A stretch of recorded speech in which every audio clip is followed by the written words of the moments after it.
zajednička budućnost Evrope, s tim što je trenutno jako teško da se, s obzirom u vreme u kojem živimo i ovde kod nas i u svetu, zaista pokažemo što smo hteli, s obzirom na ono što stalno korektni.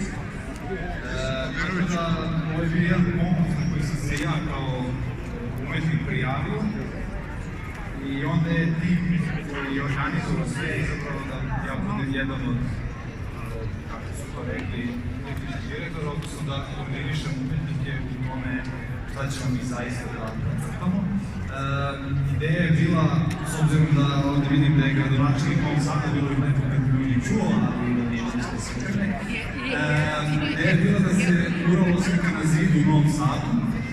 Međutim, nikada nismo dobili dozvolu za slikavanje murala u Novom Sadu, već smo dobili da to budu platna na trgu, što je opet u redu, s obzirom da smo kao umetnici odlučili da se borimo i da jednostavno moramo da se prilagođavamo u situaciji. Tako da, ja bih se zaista zahvalio umetnicima koji su izdržali i koji su na kraju dali svoju energiju, jako umorni da završi svoj projekat.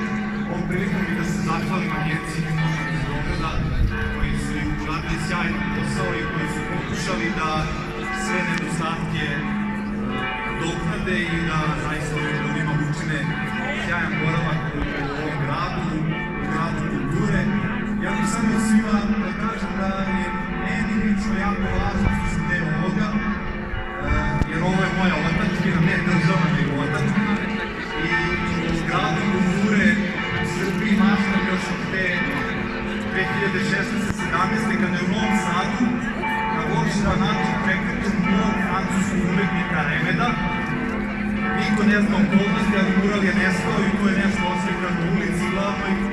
I nije u redu da država koja ima evropsku prestonicu kulture na takav način uradi nešto. U tom trenutku smo bili u kvalifikacijama i nadam se da će ova manifestacija da donese mnogo dobrog ovoj državi našoj, odnosno otadžbini, i da ovo neće biti samo jedan projekat za fotografisanje, već će ovo ostaviti mnogo prostora da se kultura i umetnost koji su na najnižem mestu, da ne kažem po nogama, da razvijaju to, da će ovo pokrenuti ipak nešto, jako su šanse za to minimalne, naravno, ali nadam se da ipak nešto se pokrene. Mogu da se obratimo posle na engleskom, ali možemo i da prevedemo delegaciji Evropske unije, i time bar razumem. Okej, ja se zaista sekiram, ali tako da ovo je nešto što zaista bih voleo da pokrene i da ovo postane region kulture, jer velika je čast imati prestonicu kulture u svojoj zemlji.